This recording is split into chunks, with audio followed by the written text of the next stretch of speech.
কিন্তু তুমি যে যে এক্সামিনেশনগুলো করেছো এই প্রত্যেকটা এক্সামিনেশন আপার লিম্বেও করতে হবে, 1 নম্বর বিষয়।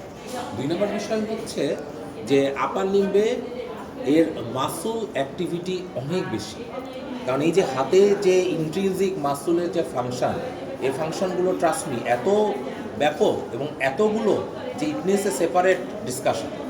সেই জন্য আপার লিম্বে হাতে কিন্তু অনেক কিছু দেখালাম।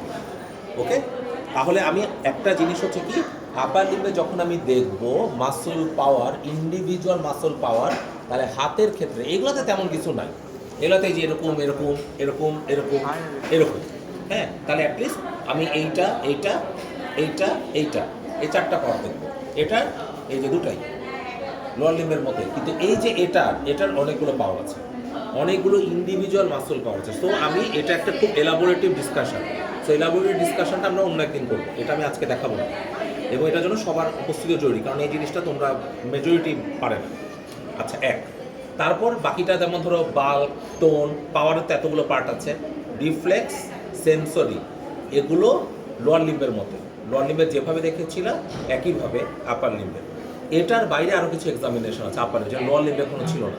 আপার লিম্বে you should check for cerebellum, you should check for any features of Parkinson, you should check for any features of myotonic dystrophy। তাহলে কি বললাম, একটা সেরেবেলার, 2 নম্বর হচ্ছে পার্কিনসন, 3 নম্বর হচ্ছে মায়োটনিক ডিস্ট্রফি। এই 3টা জিনিস দেখতে হবে, ঠিক আছে, আলাদা করে দেখতে হবে। সো এগুলো কিন্তু আপার লিম্বের এক্সট্রা পার্ট। আমি এক্সট্রা পার্টগুলো হচ্ছে দেখাই দিই, মেন পার্টটা আমরা অন্য একদিন আলোচনা করবো, মানে নেক্সট যে ক্লাসটা নিব সে ক্লাস আলোচনা করবো। আচ্ছা, আরেকটা বিষয়, ইউনিট 2 এর দিন তোমরা একটু সাজ্জাদ ভাইকে ফোন দিয়ে যোগাযোগ করবা, বুঝছো? ইউজুয়ালি আমি আমার ইয়েথমে bulk, tone, power, reflex, coordination সবই আছে এগুলো। এর সাথে এক্সট্রা তোমাকে দেখতে হবে সেরেবেলার, এক্সট্রা হচ্ছে পার্কিনসন, এক্সট্রা হচ্ছে ফিচার্স অফ মায়োটনিক ডিস্ট্রফি। আর তোমাদের লেভেলে মায়োটনিক ডিস্ট্রফি এটা very very nice to know, but not essential, not mandatory, বুঝছো? জাস্ট আমি এরকম কোনো কেস যদি পাই তোমাদেরকে দেখাই দেবো। ওকে, আর এটা এক্সামিনেশন প্যাটার্নটা জাস্ট তোমাদের দেখাই দেবো। 2 নম্বর সেরেবেলার, এটা ম্যান্ডেটরি, মাস্ট টু নো, জানতেই হবে। ওকে, আচ্ছা, 3 নম্বরে কোনটা দেখতে হবে? 3 নম্বরে হচ্ছে পার্কিনসন। এটা হচ্ছে মানে ধরো মায়োটনিকের মতো মানে ভেরি ভেরি নাইস না, বাট নাইস টু। কারণ পার্কিনসনের মাঝে মাঝে কেস থাকতে পারে, বা স্যাররা যদি মন চায় যে কোনো এক্সামিনেশনে তোমাদের দিতে পারে। কোনো মা বাপ নাই যে এইটা দেওয়া যাবে না, ওটা দেওয়া যাবে না, মজা নিতে তো কোনো অসুবিধা নেই। আমার কথা বুঝতে পারছো না? না পারলে ধরো তুমি পার্কিনসনের এক্সামিনেশন না পেরে ফেল করবে না, কিন্তু ভালো মার্কস পেতে পারো। আমার কনসার্ন হচ্ছে, বুঝছো? তাহলে এইটা হচ্ছে বিষয়। তাহলে যখন তুমি আপার লিম্ব চেক করবা, বিশেষ করে আপার লিম্বের bulk, tone, power, reflex, you need to have a pillow. Same জিনিস দরকার যদি তুমি একটা রিমাটয়েড হ্যান্ড এক্সামিনেশন করো, তখনও কিন্তু তোমার একটা পিলো দরকার। তাহলে আপার লিম্ব এক্সামিনেশনের সময় যদি আপার লিম্ব, যেটা আমি একটা ওভারঅল আপার লিম্বের পার্ট, তাহলে আপার লিম্ব এক্সামিনেশন তোমার হাতে পিলো আছে কিনা, বেড সাইডের আশেপাশে একটা বালিশ তোমার জন্য মাস্ট। লোয়ার লিম্ব এক্সামিনেশনে, অন্য কোনো এক্সামিনেশনে বালিশ কিন্তু রিকোয়ার্ড ছিল না, এটা একটু খেয়াল রাখবো। আচ্ছা, তাহলে আমি কি করব, প্রথমে বালিশটা ধরে এখানে রাখলাম। আমি তো জানি না কি এক্সামিনেশন করতে দিয়েছে। হ্যাঁ, এটা হচ্ছে আমার আইডিয়াল পোস্টার যখন আমি আপার লিম্ব দেখব। আইডিয়াল পোস্টার, অনেকগুলো কাজ আছে যেটার জন্য তোমার বালিশের দরকার হতে পারে। আচ্ছা, তাহলে আমি আজকে মেইনলি আলোচনা করবো সেরেবেলাম। এখন সেরেবেলামের ফিচার কী কী, ফার্স্ট এটা বলি। যদি তোমাকে একটা পেশেন্ট তোমাকে ধরিয়ে দেয়, দিয়ে বলে demonstrate the cerebellar features in this patient, okay, এটা কিন্তু প্রফে দেয়। আচ্ছা, তাহলে কি করতে হবে, তোমাকে একদম উপর থেকে চিন্তা করতে হবে পেশেন্টের সেরেবেলামে কী কী গ্রস ফিচার আমি অ্যাপ্রিসিয়েট করতে পারি, কী কী দেখতে পারি। তাহলে উপরে যে চোখ দেখো, চোখের মধ্যে নিস্ট্যাগমাস থাকতে পারে। চোখের মধ্যে অনেক সময় অনেক পেশেন্টের নিস্ট্যাগমাস থাকবে, এমন ম্যান্ডেটরি না, অনেকগুলো পেশেন্টের নিস্ট্যাগমাস থাকতে পারে। 2 নম্বর, যদি তুমি নিচের দিকে আসো তাহলে স্পিচ আছে। তোমাকে একটা কথা বলতে হবে যে কথাতে কোনো স্লারিং আছে কিনা, তাহলে কথার মধ্যে, তাহলে অ্যাটলিস্ট তার ফেসের মধ্যে 2টা জিনিস, একটা নিস্ট্যাগমাস, আরেকটা হচ্ছে স্পিচ, এই 2টা। ওকে, তাই নিস্ট্যাগমাস কীভাবে দেখি, আমরা বলেছিলাম যখন 3, 4, 6 দেখতাম, 3, 4, 6 সাথে নিস্ট্যাগমাসটা চেক করে নিতে হবে। কিভাবে, আমি বলবো যে আমার আঙ্গুলটা ফলো করবেন, কোনো সময় 2টা দেখলে জানাবেন। ওকে, যে আমি আঙ্গুলটাকে এভাবে ইয়ে করলাম, 3, 4, 6 আঙ্গুলটা ফলো করে তো বাবা, আঙ্গুল ফলো করেন, এদিকে দেখেন, এদিকে দেখেন, এই সাইডে, এই সাইডে। এটা আমি কি দেখছি, 3, 4, 6, এটা কিন্তু সেরেবেলামের পার্ট না, এটা কিন্তু সেরেবেলামের পার্ট না। আমি কি করব, এটা দিয়ে দেবো, আঙুলটা ফলো করেন, ফলো করেন,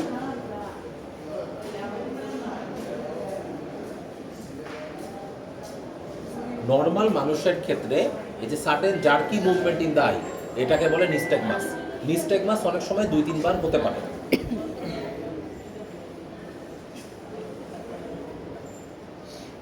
আচ্ছা, নর্মাল মানুষের ক্ষেত্রে নিস্টেগমাস 2-3 বার হতে পারে, ওকে, বা 4 বার হতে পারে। বাট এরপরে যদি বারবার এরকম কাঁপতে থাকে তাহলে এটা প্যাথোলজিক্যাল নিস্টেগমাস।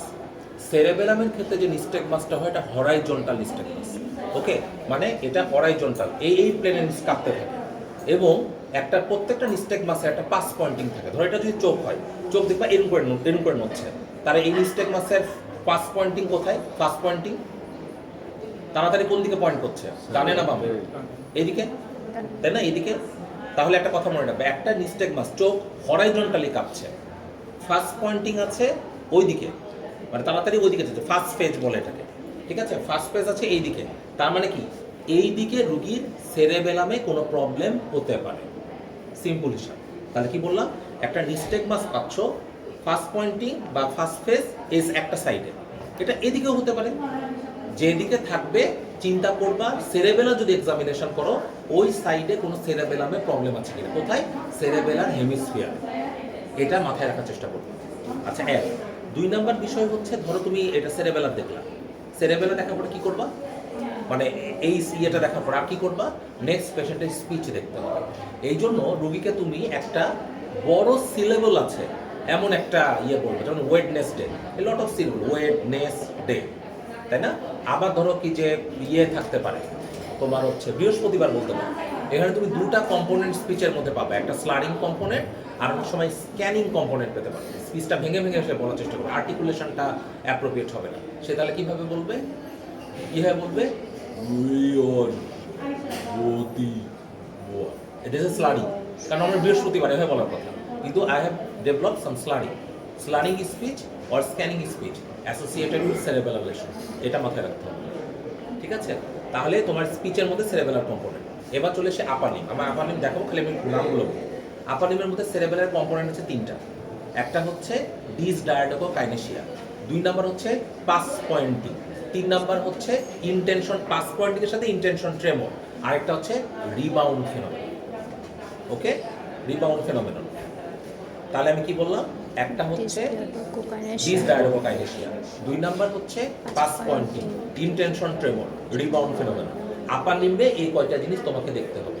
সেরেবেলার এক্সামিনেশন যখন করবে তখন জার্কগুলো দেখারও গুরুত্ব আছে, কারণ সেরেবেলার ইউজুয়ালি হাইপোটোনিয়া করে।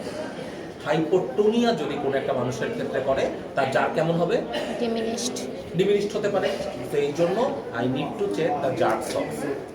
এবার হচ্ছে লোয়ার লিম্বে চলে আসো, আমি গ্রসগুলো দেখাচ্ছি তোমাদের, বাকিগুলো আমি আলোচনা করছি। লোয়ার লিম্বের মধ্যে একটা হচ্ছে হিল শিন টেস্ট, আমি দেখিয়েছি, এবং অবশ্যই আমাকে পুরো কাজটা কমপ্লিট করতে হবে by checking the gait of the patient. তাহলে যখন সেরেবেলার এক্সামিনেশন তোমাকে বলবে ডেমনস্ট্রেট দ্য সেরেবেলার সাইন, তাহলে তখন হচ্ছে তুমি শুরু করবে একদম চোখে প্রথমে নিস্টেগমাস দেখবা, তারপর 2 নাম্বার তার স্পিচের চেক করবা, বা স্পিচটা লাস্টেও চেক করতে পারো। 2 নাম্বার হাতে অ্যাটলিস্ট তার dysdiadochokinesia, past pointing, intention tremor, rebound phenomenon আছে কিনা দেখবা, লোয়ার লিম্বে হিলশিন টেস্ট আছে কিনা দেখবা, দিয়ে লাস্টে গেট দেখবা, স্পিচ দেখবা। এই হচ্ছে তোমার এক্সামিনেশনের গুছানো পার্ট, ওকে? তাহলে আমি একটু হাতে আছে দেখো। আচ্ছা, আপনি শোনো, আমাকে একজন তুমি ভলান্টিয়ার, ওনার চাইতে তুমি বেটার হবে, ওকে? আপনার হাত এই চলে আসো, সরি তুমি সেটা আসো, তার এক্সামিনেশন করো। হাতের এটার জন্য প্রপার সাইট হয়নি, আমি একটু অন্য জায়গায় নিয়ে বসে আসো। হাতের মধ্যে তাহলে 3টা পার্ট, একটা হচ্ছে আমাকে তার জার্সগুলো দেখতে হবে, 2 নাম্বার আমাকে, আর জার্সগুলো দেখার পার্ট হিসেবে আমি যখন আপার লিম্ব দেখবো জার্স তোমার তখন সেখানে দেখা হয়ে যাবে। তাহলে 2 নাম্বার আমাকে 3টা কোর কম্পোনেন্ট আছে, একটা হচ্ছে ডিসডায়াডোকাইনেসিয়া, 2 নাম্বার হচ্ছে পাস পয়েন্টিং, ইনটেনশন ট্রেমর, আর একটা রিবাউন্ড ফেনোমেনন। এখন যখন আমি সেরেবেলার দেখবো, বেটার টু আমার রুগীর সাথে বা সাবজেক্টের সাথে বসতে হবে, ও তো পেশেন্ট সাবজেক্ট, তাহলে সেই সাবজেক্টের পাশে আমি বসার পরে আমাকে র্যাপিড কোনো একটা মুভমেন্ট অল্টারেশন করতে হবে। এরকম র্যাপিড মুভমেন্ট কোনটা, এবং সুপাইনেশন প্রোনেশন। এটা দেখো, যদি আমি র্যাপিডলি সুপাইনেট প্রোনেট করি, র্যাপিডলি, খুবই র্যাপিডলি, খুবই তাড়াতাড়ি, এই যে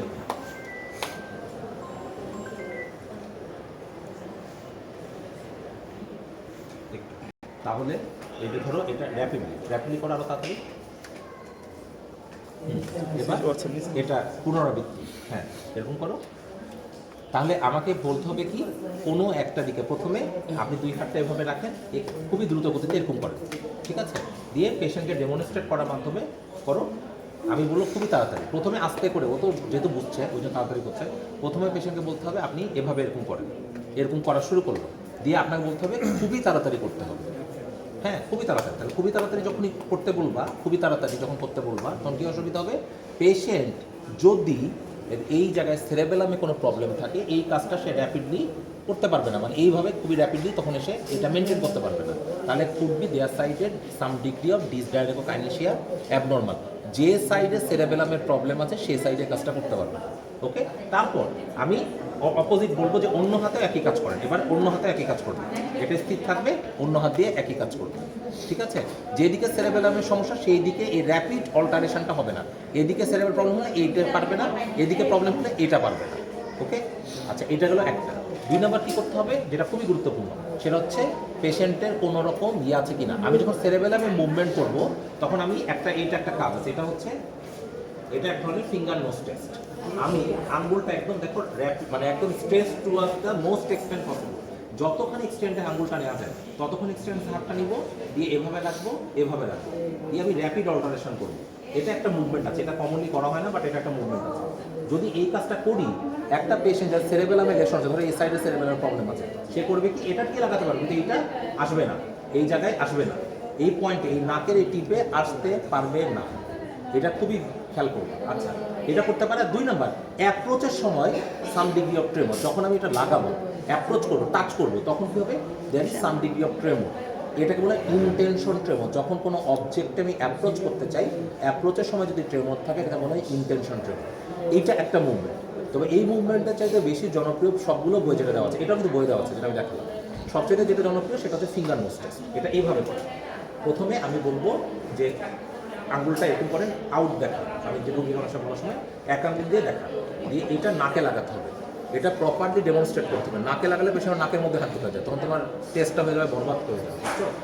আচ্ছা, তখন প্রথমে নাকে লাগাতে হবে, নাকে লাগায় ইয়ে করতে হবে, আমার এই আঙ্গুলের সাথে লাগাতে হবে। এই আঙ্গুলের সাথে যদি আমার টাচ করতে হয়, তাহলে আমাকে অবশ্যই হাতটা আউট স্ট্রেচ হতে হবে। আউট স্ট্রেচ না হলে কোনোদিন আমার এই ফিঙ্গারের সাথে এটা অ্যাটাচ হবে না। ওকে, আমি যদি তাকে এরকম একটা স্পেস দিই, এরকম একটা স্পেস দিই, ধরো যেখান থেকে পুরো আঙ্গুল ইয়ে হলো না, এই অবস্থায় আছে, তাহলে কিন্তু অনেক সময় টেস্ট মিস হয়ে যাবে। আমাকে এমন একটা জায়গায় হাতটা রাখতে হবে যে হাতে এই পুরা হাতটা এক্সটেন্ড করার চান্স পায়, এক।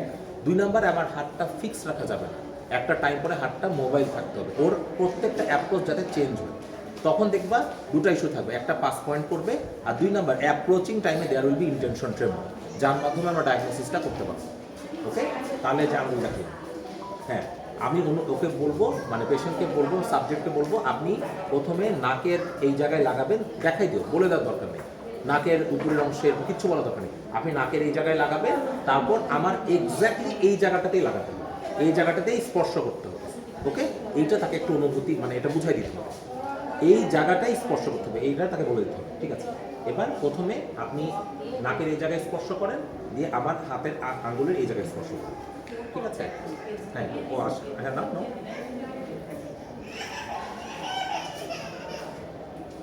প্রত্যেকবার অ্যাপ্রোচটা চেঞ্জ হচ্ছে, এইটার মাধ্যমে এ করতে হবে। আচ্ছা, এবার অন্য হাতে প্রথমে নাকের এই জায়গায় স্পর্শ করেন, দিয়ে আমার হাতের আঙ্গুল,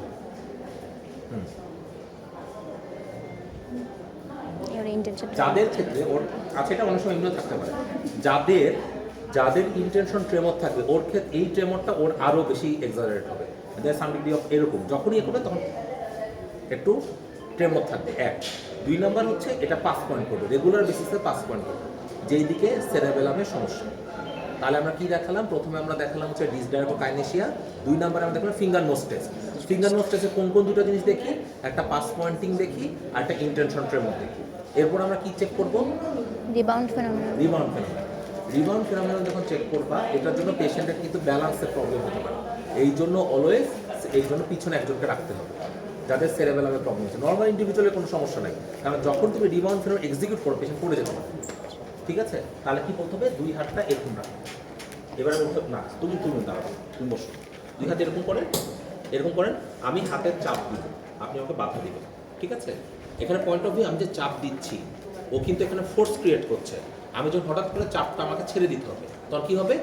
নর্মাল হাতের ক্ষেত্রে ওভার শুটিং হবে না, কারণ আমাকে চাপ দিলে আমি চাপ দিয়ে ধরে রাখছি এরকমই থাকবে। তো যাদের সেরেবেলামে লেশন আছে, বাইল্যাটারাল ওভার শুটিং হবে, ইউনিল্যাটারাল ওভার শুটিং হবে। এবং এই ওভার শুটিংয়ের টাইমে patient can fall towards back, এই ঘটনাটা ঘটতে পারে। এই জন্য পিছনে একজনকে রাখতে হবে। আচ্ছা, 2 হাত এরকম করে আমার হাতে চাপ, ঠিক আছে, দিয়ে আমি সাডেনলি উইথড্র করবো। যাদের ক্ষেত্রেই হবে জোর শক্ত করে চাপ, হ্যাঁ, এটা মোটামুটি একটু স্লাইটলি ভ্যারি করতে পারে। যাদের ক্ষেত্রে অনেক ওভার শুটিং হয়ে যাবে, যখন ওভার শুটিং হয়ে যাবে বলবো রিবাউন্ড ফেনোমেনন ইজ পজিটিভ। তাহলে যেদিকে রিবাউন্ড ফেনোমেনন পজিটিভ থাকবে সেই দিকে সেরেবেলার ফিচার থাকতে পারে। এটা ইউনিল্যাটারালও হতে পারে, বাইল্যাটারালও হতে পারে। তাহলে এই 3টা এক্সামিনেশন ইজ এ মাস্ট। আচ্ছা, এরপরে কি দেখবো আমরা? এরপরে আমরা চলে যাবো লোয়ার লিম্বে। আচ্ছা, জার্কে দেখতে হবে অবশ্যই। I need to examine the jerk of the patient. Lower লিম্বের ক্ষেত্রে 2টা পার্ট আছে। একটা হচ্ছে আমি বলেছি হিলশিন টেস্ট, আর একটা যেটা আমি বলি না সেটা হচ্ছে কি পেন্ডুলার নি জার্ক। আচ্ছা, 2টা জিনিস কিন্তু পরীক্ষার জন্য তোমার কতটুকু নলেজ আছে, মানে তুমি কতটুকু কাজ জানো, এক্সামিনেশন শিখছো কতটুকু, এটা বোঝার জন্য স্যাররা টেস্ট করে। একটা হচ্ছে সেরেবেলার পেন্ডুলার নি জার্ক, আর একটা হাইপোথাইরয়েডিজমের ডিলেড রিল্যাক্সেশন অ্যাঙ্কেল জার্ক। কারণ এই দুটো যদি তুমি ওয়ার্ডে কাজ না করো, বা কেউ তোমাকে একদম স্পেসিফিক্যালি কোনো একজন মোটামুটি ক্যান্ডিডেট, যে প্রো ক্যান্ডিডেট না শিখায়, তুমি দিতে পারবে না। কারণ এই দুটোর মধ্যে অনেকগুলো পয়েন্ট আছে।